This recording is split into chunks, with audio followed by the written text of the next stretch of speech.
New seasons, new gear. Show the world what it means to be a fan in 100% authentic gear. Fanatics, officially licensed everything. Get ready to dive into a new world of online shopping with the Fins Tailgate. Whether you're a die-hard sports fan or just looking for the latest fashion trends, we've got you covered. With a wide variety of products from your favorite sports teams to stylish accessories and home decor, we're your one-stop shop for all things tailgate. Our easy-to-use website and hassle-free checkout process make shopping with us a breeze. Plus, with frequent sales and discounts, you won't want to shop anywhere else. So come on in and join the party at the Fins Tailgate, your new go-to destination for all things tailgate.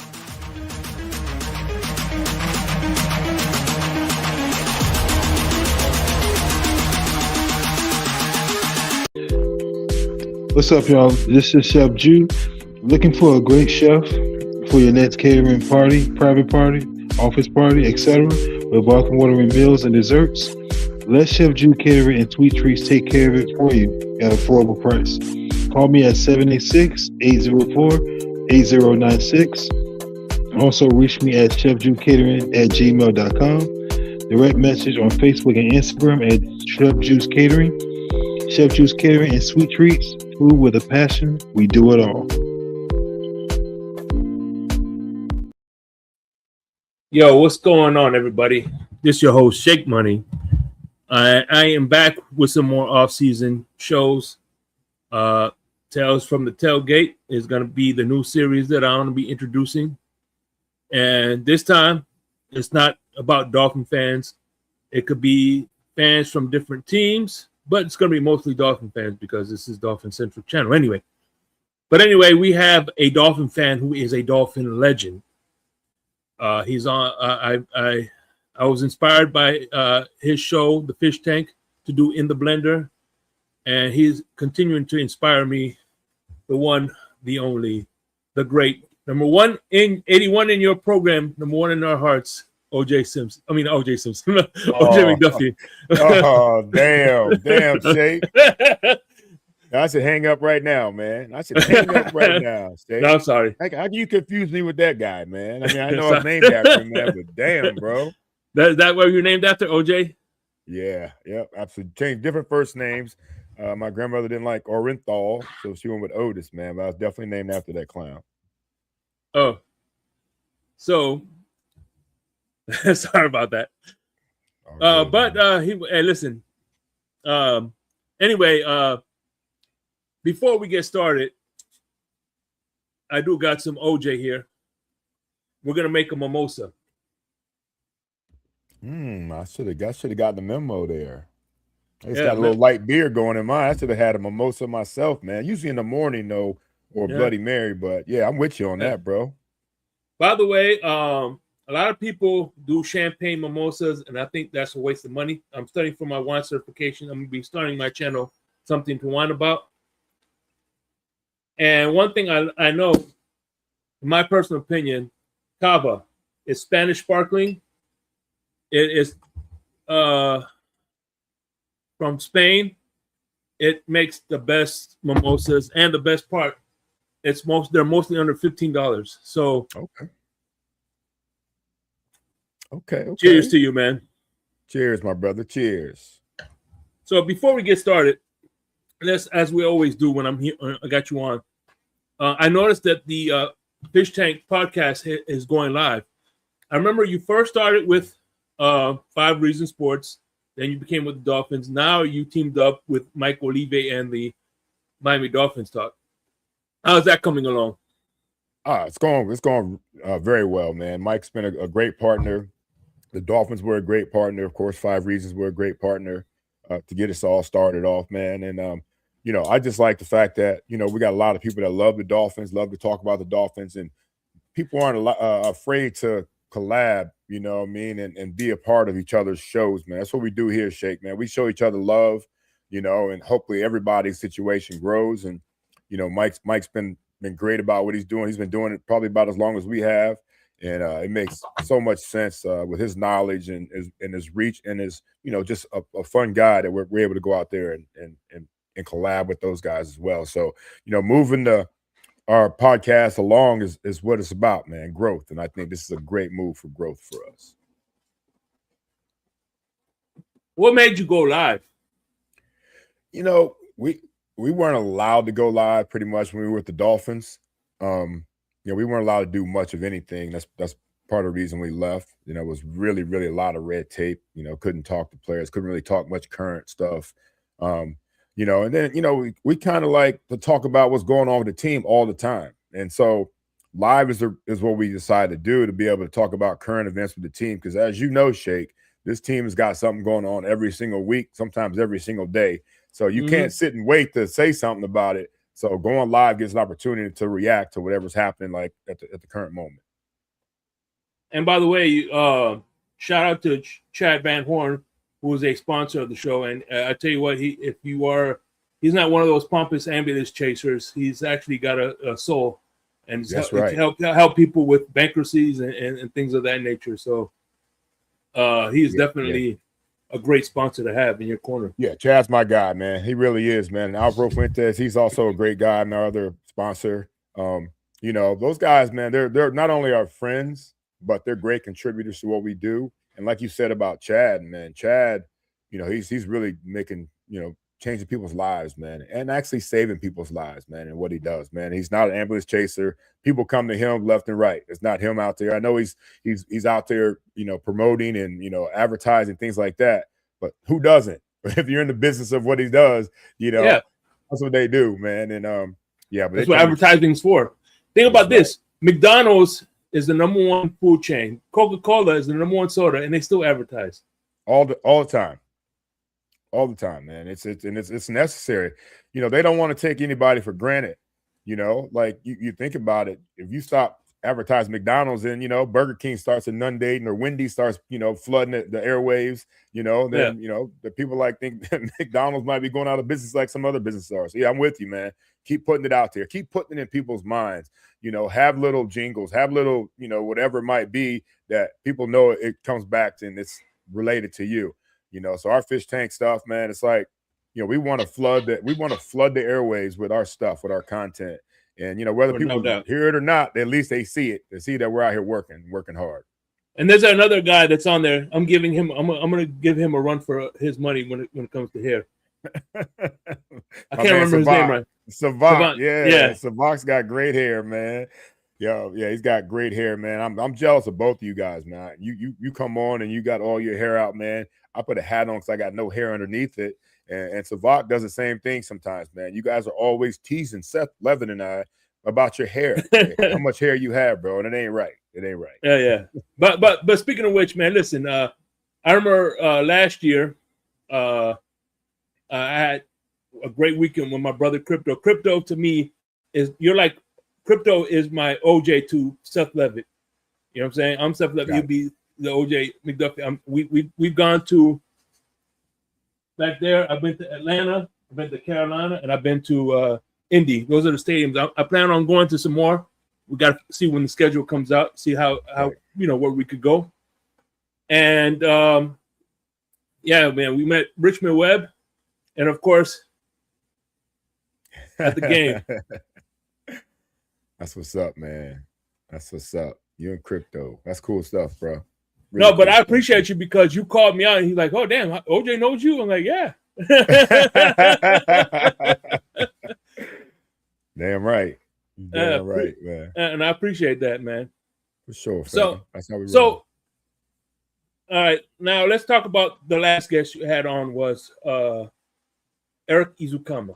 Yep. Easy. And what reminds me of was another guest, Charles Jordan. These players were both drafted by the Dolphins and really didn't pan out like they thought they would. But I think the only difference is I think that Izukama has a chance to turn the ship around. Yeah. You know what I mean? That's why I'm glad about the USFL, because the USFL gives second chances to players. Hey, listen, if you play your cards right, you could get back on another roster.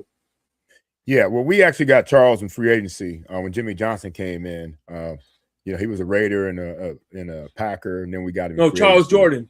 Yeah, that's I mean Charles Jordan, Deion Jordan. Sorry, Deion Jordan. Oh, Deion Jordan. Yeah. There you go.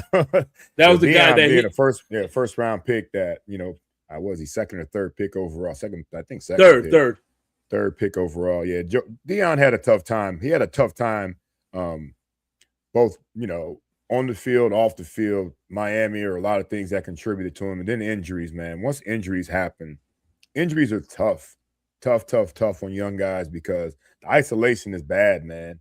It really is, man. Especially if if you're a veteran guy, you're kind of already ingrained within the organization. But when you're a young guy and you get hurt, man, the isolation is rough on guys. And he'll be the first to admit that he didn't handle it very well, wasn't very mature about it, and it's hard. It really, really is hard, man. And I love Deion Jordan. I love where he's going now, what he's up to now. Coaching and doing some big things, man, and moving on with his life and still being a positive influence of some young guys out there. And when it comes to Eric Ezekiel, man, we're just so happy for Eazy-E, man. We saw so many flashes of him in the preseason and in some of those games, and we saw him on special teams. And I think he just got caught up in a numbers game a lot of times. When it came to his opportunities out there, they kept bringing in free agent after free agent. Of course, you had to deal with with being behind Waddle and Tyreek. And it was hard to find a place for him. So I'm like you, man. I'm glad the USFL is giving him an opportunity to go out there and resurrect his career. He's out there balling out, and it's crazy. Right after we had him on the podcast, after we released it, he goes out there and has a monster game. But we knew that he had that type of talent, and I hope he gets the opportunity to get back in the league and show that he deserves to be playing in NFL. No slight at USFL, but he deserves to be in the NFL. No doubt. Yeah, and again, that's where you got your Kurt Warners who came from the Arena Football League. Mm-hmm. You got Kirby Smart who came from the XFL. You have some players, Tommy Maddox, who came from the XFL who kind of resurrected their careers. Just to name a few off of my head, top of my head. There's I'm sure a lot more that have resurrected their career playing in those leagues. Ronnie Gasson went to Europe, then he played Arena. Then he came to the Dolphins. These guys they get opportunities, man, and they take advantage of them. And I think Eazy-E's doing that, and I think a lot of guys want to do that, but you just got to get the opportunity, man. But you have to take advantage. You have to be dominant. Unfortunately, you have to be dominant in the USFL to get shots back in the NFL. You got to be some of those top tier guys, because if you're just another guy in the USFL, what kind of guy will you be in the NFL? Less than just another guy. So you got to really ball out when you're playing over there. Well, I remember. Because I've been a Dolphin fan a long time. I remember a while back, we got this guy named Cam Wake from the CFL. Who the hell is that? And it turned out to be one of our best defensive ends that we've had in a long time. Not named JT. Right. Yeah. Derek Wake, we called him. He went to Penn State, so we called him Derek then. He went up to Canada, resurrected his career, comes down to Miami as Cam Wake, and he's one of the best players ever to play down here in the Aqua and Orange, man. So, yeah, Cam, that's a great example of a guy that, didn't give up on the game, went to Canada, paid the price, not necessarily paid the price, but, went up there and balled out, got a chance to come here and continue to ball out. Multiple Pro Bowls. So, yeah, I'm with you on that. That's a great example right there of going somewhere else, different leagues, and getting your shot in the NFL. But like I said, you have to be dominant in that one league, any of those other leagues other than NFL, to get a shot in the NFL. And that's exactly what Cam Wake did. No doubt. So let's recap the draft, if you don't mind. Because we got 3 wide receivers. I'm sure you're happy about that. Always.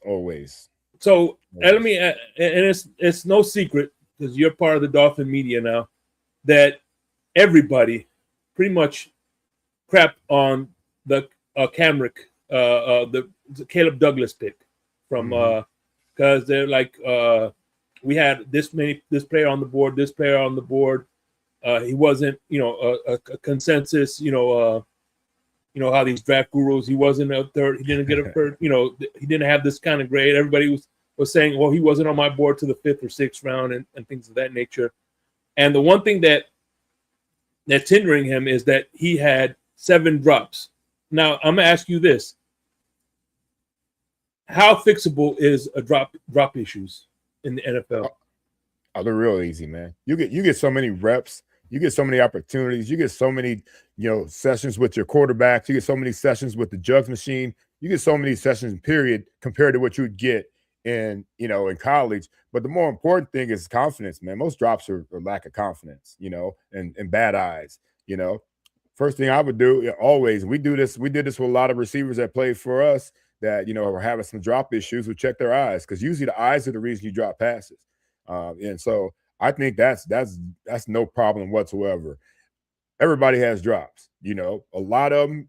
I mean, 7 seems to be a lot, but if you've got that over 14, 14 games, that's a half a drop a game, So, people always want to focus on some things. All I care about is, can this kid ball and can he stay healthy? And I think both are what we're looking at with this guy.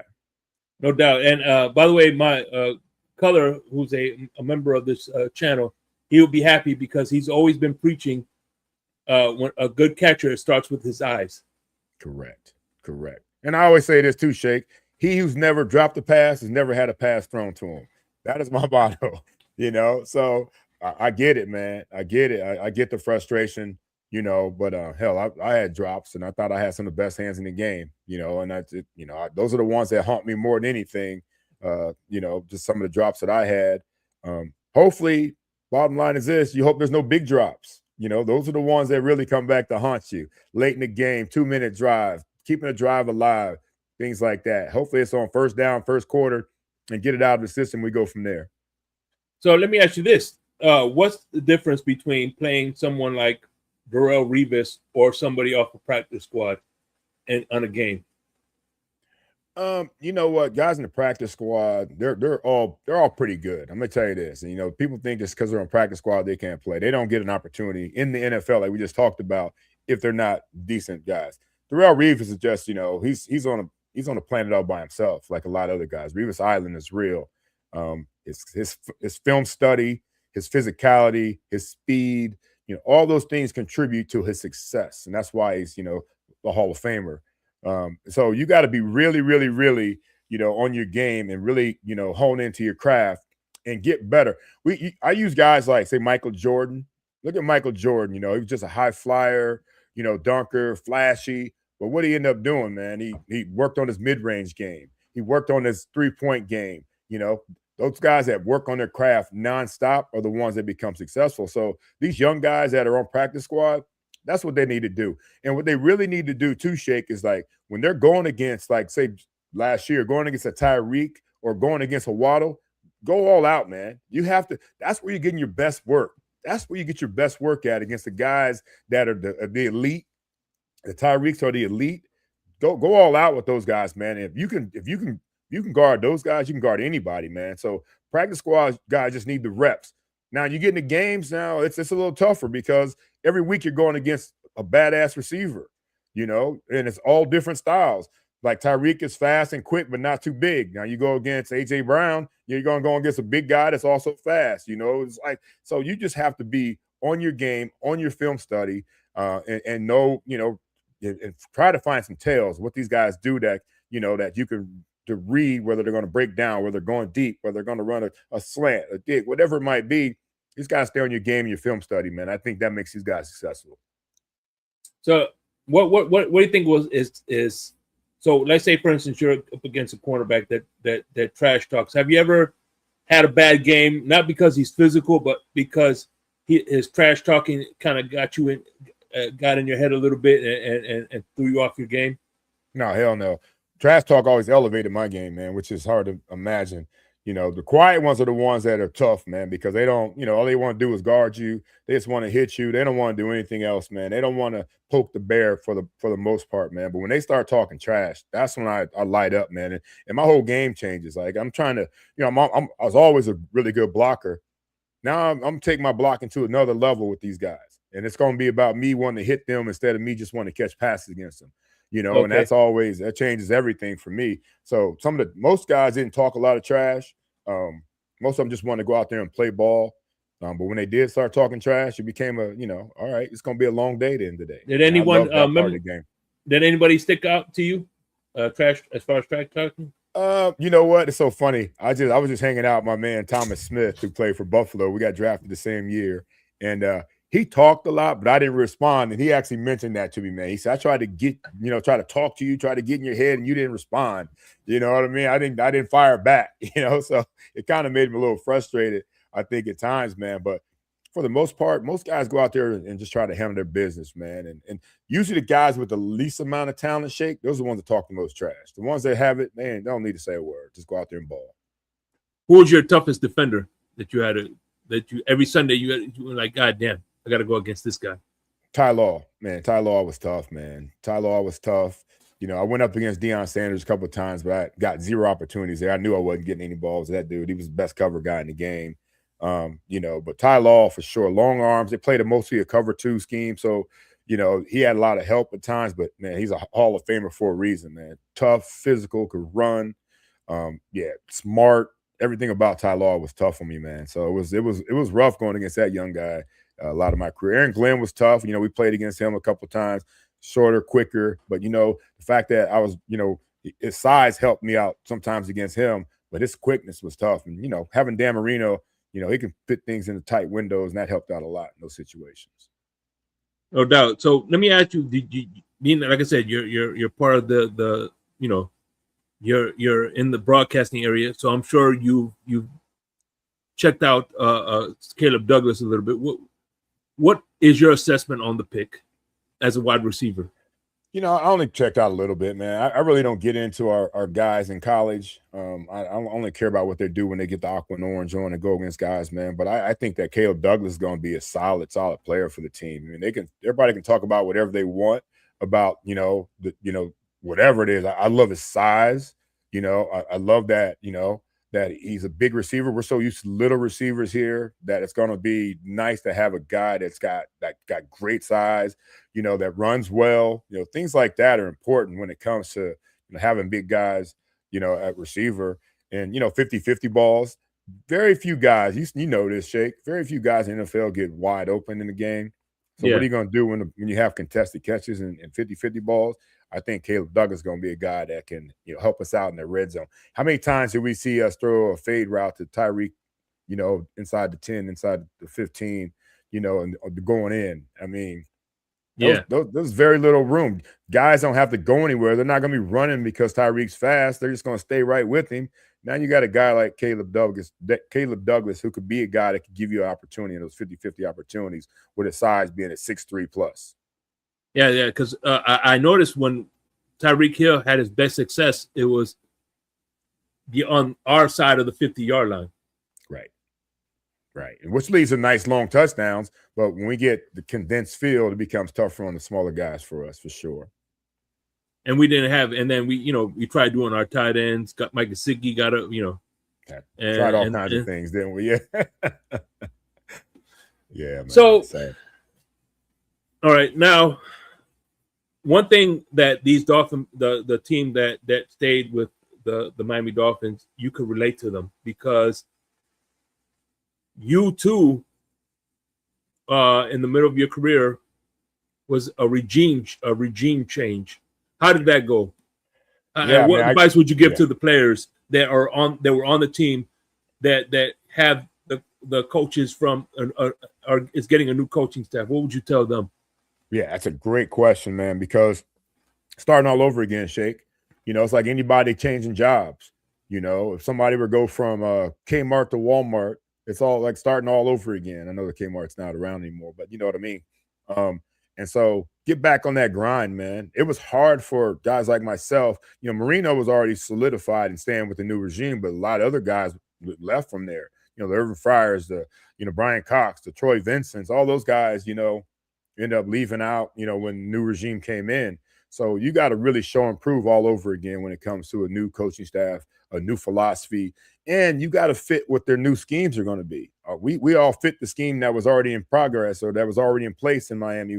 When Jimmy Johnson came along, everything kind of changed. And so do guys fit scheme-wise? You guys, obviously, same thing happened with this team that we just had with us with money. Guys are making a lot of money. They had to shave some things off the salary cap, bring in a lot of younger guys or a lot of, one-year free agents that weren't making a lot of money. We kind of did the same thing. We started all over with a lot of young guys on that football team. And that's what's going to have to happen. They've got to go out there and bust their butts all over again and show and prove. But they should always be busting their butts. They should always trying to improve, their position on the football team. Just because you're number one wide receiver, or number one DB, or number one anything, there's always some guys younger, stronger, faster coming in trying to take your job. So you should always be trying to show and prove. And I think that this team that with Hafley and what Sully are doing is they're creating so much competition that you better not feel like you're safe at any point on this football team. I think that's a good thing to create that type of atmosphere where guys are always weary of losing their job because the competition has gotten so much stiffer. So coming in with even the veterans, everybody, all 50, all 90 guys that we have that'll be on this roster have to go in there and show and prove all over again, because they don't care about what you did before. All they can care about is what you can do now moving forward.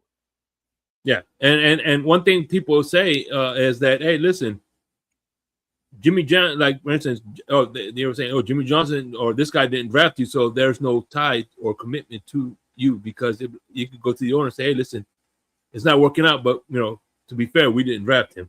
You know what I mean? Right. That's part of it, man. And there's a lot of guys too, though, that they didn't draft him, but they would have if they were somewhere else.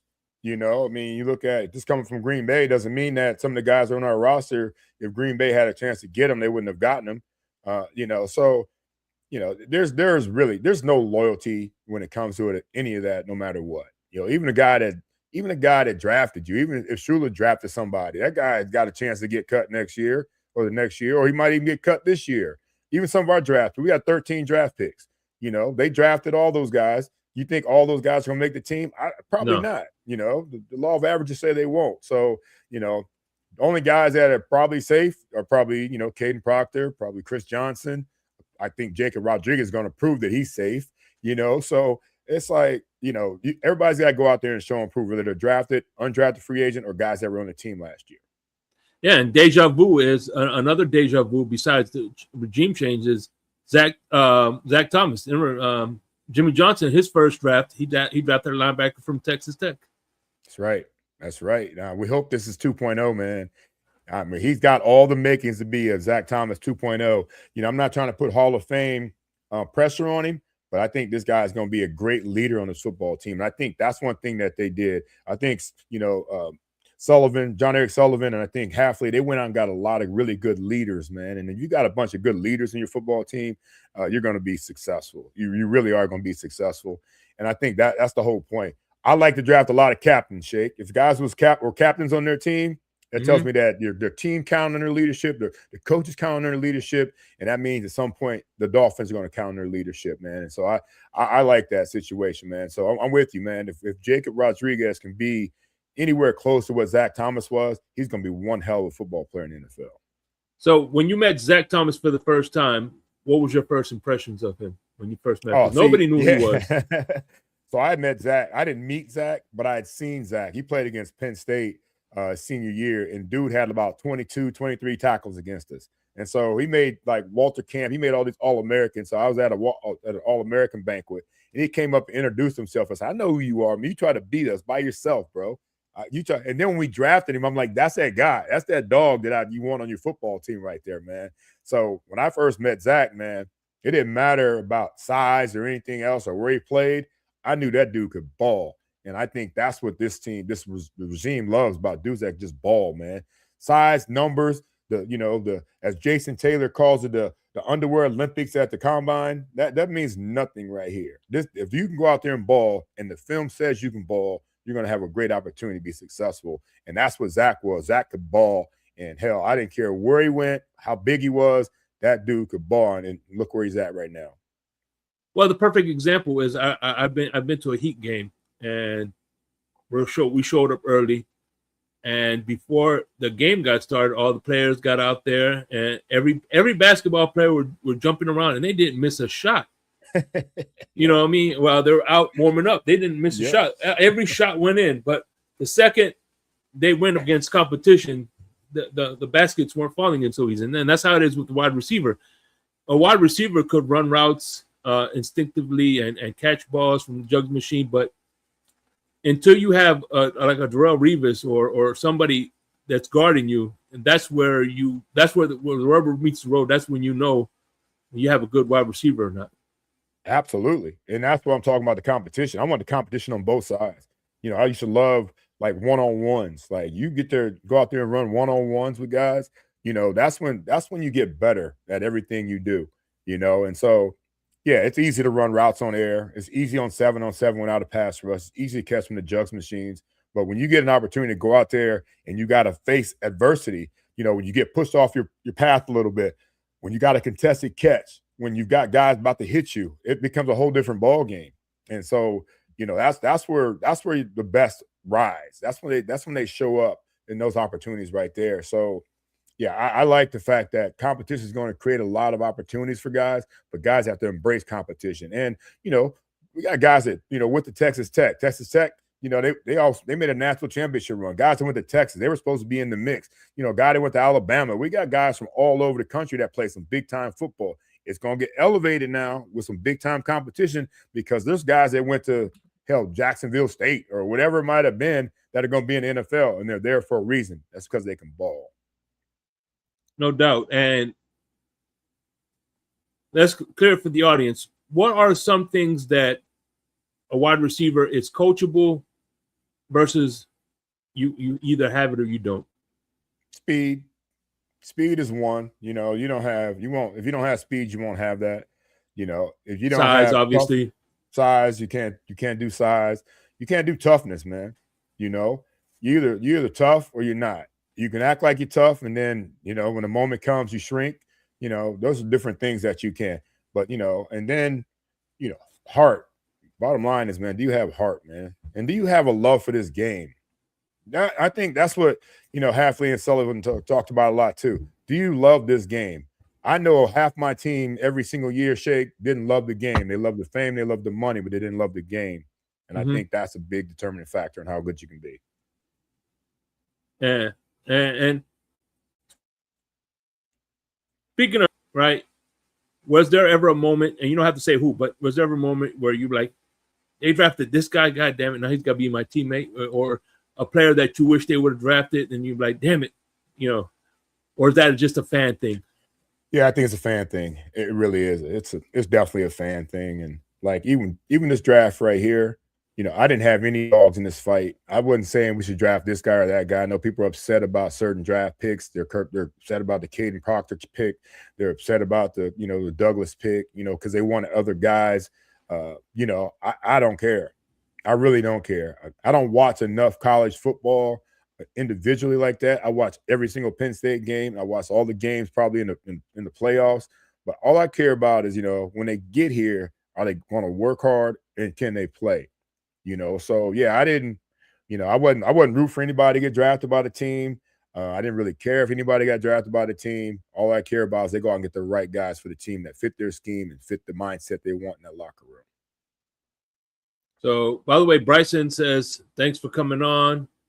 You got BC McD, Grumpy, my man Joe Rich all the way from China. Watching.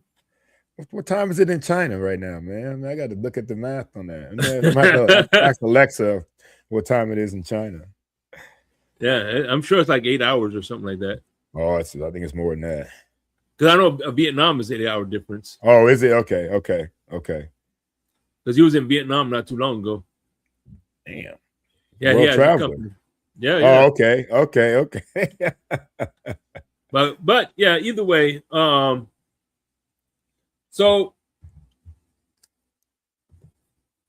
now that all right, last question about the wide receiver is everybody when like say for instance, we picked up this player, he's going to be a good mentor for the wide receivers, or we got Wes Welker, he's going to be a great coach because he's been there and done that. What is more beneficial to you as a player when you first came in, the coach or the veteran leadership? What is more beneficial? I think a combination of things. I think the veteran leadership is great because honestly, when it comes to coaches, most of the stuff they're telling you is theory. They'll write it up, they'll draw it up. That's the theory. The veteran guys can show you reality. This is what's it might be drawn up this way, but this is what's going to happen because they've been there and done that. So I always think about it versus theory versus reality.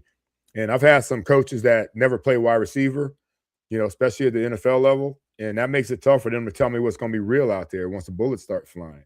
So, I think that veteran leadership is good, especially if you got some good veteran leadership, guys that can go out there and really coach you up on the field, because they let you know, like, when they do this, they're going to be doing that. Whereas a coach can see it on film, these guys have actually seen it on the field, at full speed, and that's always important. So great veteran leadership is great. If you could add that with great coaching, like I ended up getting with Coach Robert Ford, I had the leadership from Irvin Fryer and Keith Jackson and Mark Ingram and all those guys initially, and then I got Coach Ford as a wide receiver coach as well. I mean, having those two things took my game to a different level. Damn it, yeah. Because one thing I always say to myself is the fact that why would a veteran, and again, not all veterans are the same, but why would a veteran want to teach a younger person to take his job? Right. Because they're secure. They're secure in their position, and they work their asses off, and they know that, if I keep busting my butt, I'm going to be all right on this football team. And the more I help this guy, the more our chances of winning. If our team can all go out there and play well, we got a better chance of winning football games. And our window is short as it is in the NFL. We all know that, but as long as we're doing what we're supposed to be doing, our job will be secure. As long as we're leading the right way, our job is going to be secure. So lifting somebody up, that's part of what we're supposed to be doing, man. And that's what I always try to do.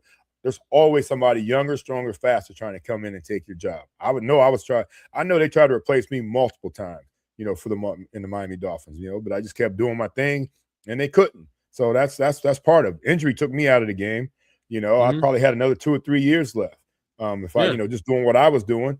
So it's like a matter of just, you want to lift these guys up and you want to be great leaders and you want to be big bros to a lot of these guys, man. So Irvin Fryer and Mark Ingram, like I talked about, man, they weren't threatened at all. Keith Jackson, he played tight end, so he definitely wasn't threatened. So they taught me the ropes, man. And it's always important for veteran guys to look out for the young guys. Not to mention, I think one of the things that kept your job here was that you had the trust of one Dan Marino. Yeah. Dan Marino, he trusted you because I know a lot of quarterbacks, if they lose trust in you, you could be wide open and they're not looking they're not gonna know because they're not looking your way. Like, no, this guy, it's a key situation. He's failed me multiple times. Yeah, well, they won't trust that you'll be wide open because you haven't done it before. They don't trust that you know what's going on because you've fallen asleep in meetings. They won't trust that you're going to be where you're supposed to be when you're supposed to be there when a blitz comes because you mess it up all the time in practice.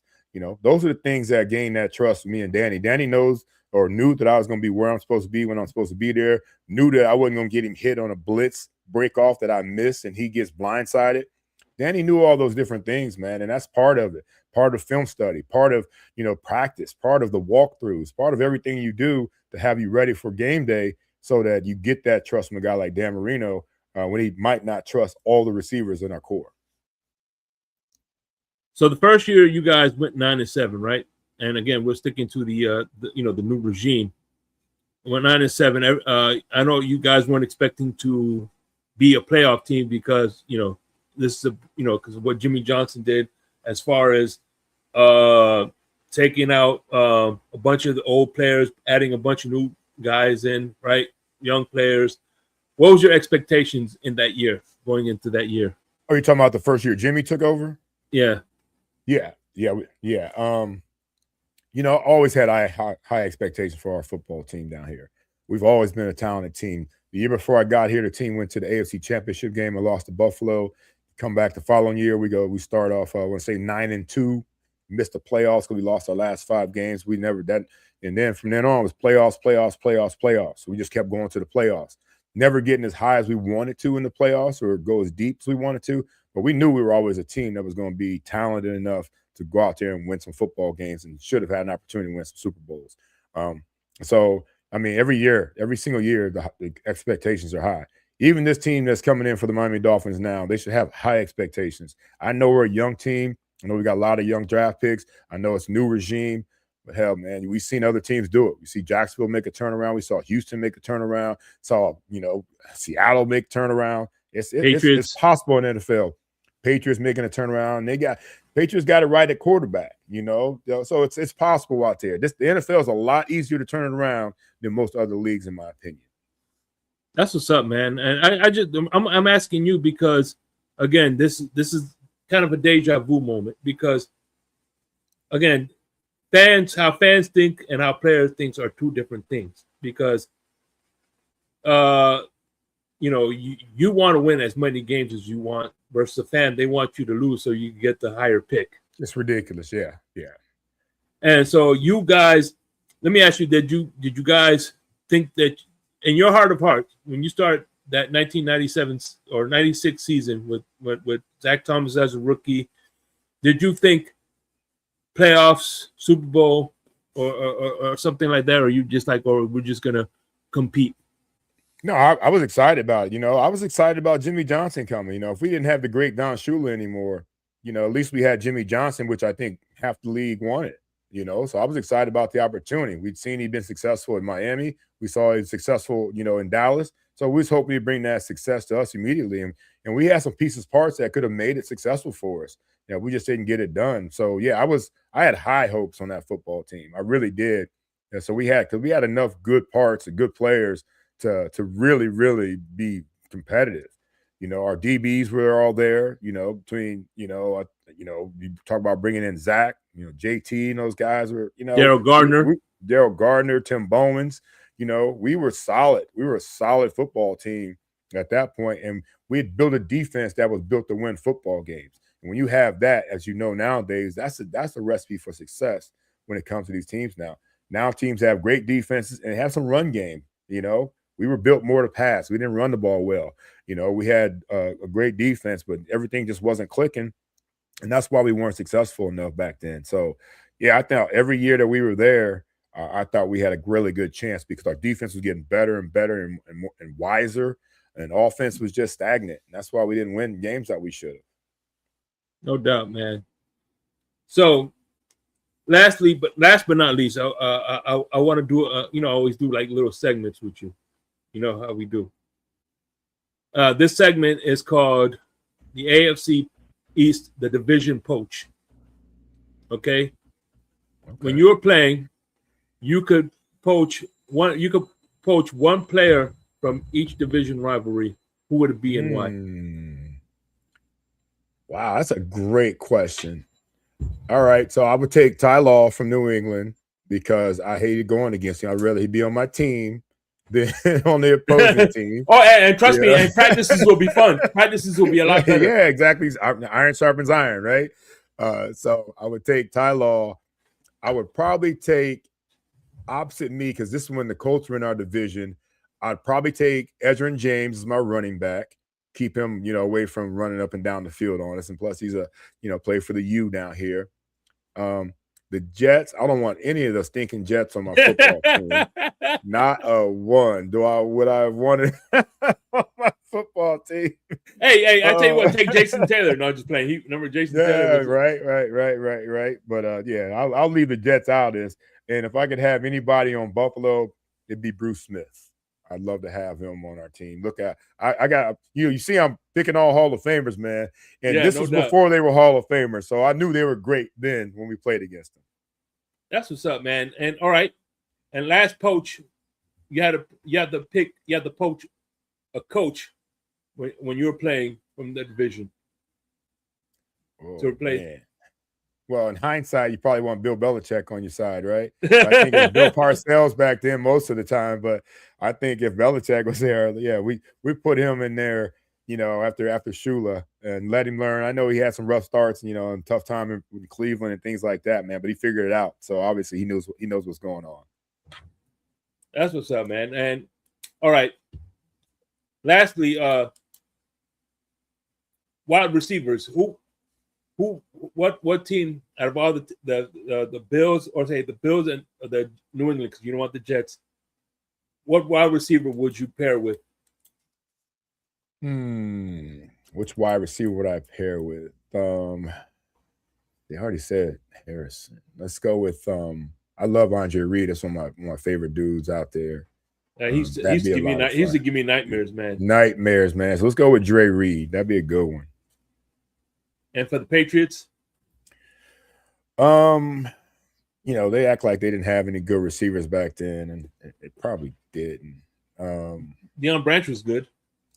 Deion was good. I don't know. I didn't really follow them on that side of the ball much. So they were okay. Yeah, I think you had to follow more of the defense, right? Correct. Okay.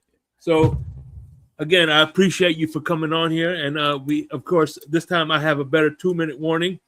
Let me get the the clock here. Right. Stopwatch. All right. I got my notes here. All right, here we go. 1, 2, 3, 4, 5. 5 wide receivers were drafted in the number 1 overall was drafted number one pick when first round Miami Dolphins. Can you name 4 of them? Those 4 wide receivers that were drafted for the Miami Dolphins. They were drafted number 1 in the first round. First round. Util Green. Yep. OJ McDuffy. Yep. Randall Hill. Yep. First, right before you. 2 more. Wide receivers, first round. Who else? So, damn, Shake, I'm stuck right now. I'll give you a hint. Ohio State. Oh, Teddy Ginn. Yep. And then all right, Louisville. Devontae Parker. And one last one. We just got rid of him. Oh, Jalen Waddle. Yeah. Yeah, you said you. Yeah, my bad. I think I named like about 12 of them right there.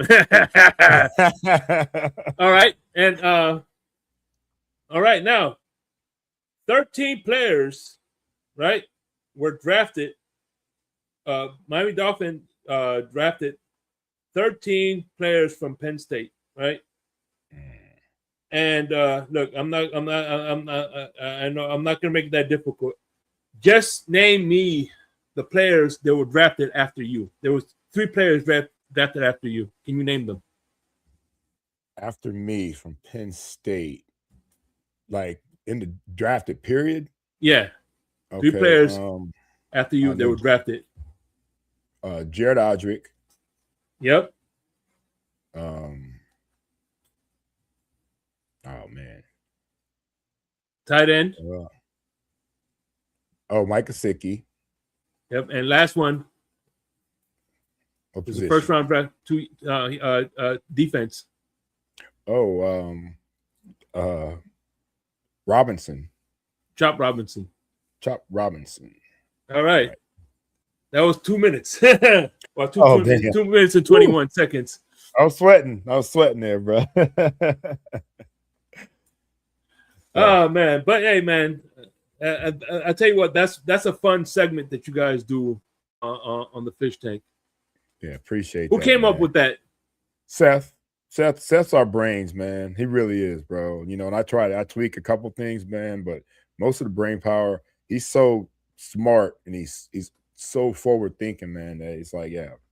We tried it with, my basketball games at my house first. Because those are the guys we had on, and then we just like, what do we do when people that never played in my place do? And that's when he went with the 2-minute drill. Okay, before we go, man, what do you have cooking? By the way, please tell hello to Chris Perkins for me. Yes. By the way, one thing I noticed about Chris Perkins, whenever he asks a question to the media, every time I don't see him, but every time he asks finish a question, he always looks like he has this like that. I don't know why, great. But he's great, man. Yeah, he's I call him the Michael Jordan of beat writers. I love. He's the best, man. He's the best, man. We're blessed to have him on our show. Most Wednesday nights, man. He brings so much to the table, and it'll be fun to have him on later on tonight. And I just think that when you got guys like Perk with all that knowledge, man. And all the inside stuff inside the locker rooms, and he's a hell of a writer. He's just fun to have, man, and we're blessed that he gives us his time on Wednesday nights. No doubt. And what's any good guests coming up in the Fish Tank? You know, we've got a couple of guys that we're talking to. You know, we're talking about the aforementioned Devontae Parker. We're still trying to get my man Lamar Thomas on. You know, we've got feelers out there for a lot of guys, and schedules permitting, we'll have some other dudes in. We got some guys that haven't, you know, that aren't very big names, that like Mike Crawford, you know, who's got some great stories to tell. You know, Jeff Ulinek from way back in the day, we've got him on the hook. We got a bunch of guys on the hook to come on and tell their stories, because, you know, some of these stories are best from guys that didn't not necessarily didn't play a lot, but don't have the biggest names, and that's what we love about the Fish Tank. No doubt, man. But anyway, like I said, I'm hoping to see you again next year. You got it, Shake, for sure, bro. You got it, bro. All right, man. Be safe, man. Thank you again, right, OJ. Appreciate you. Talk soon, buddy. You got it. Have a good one. Later. And that was OJ McDuffy, man. Appreciate him as always. And we finna end this right. So, fins up. We out this bitch. Peace. I remember where that.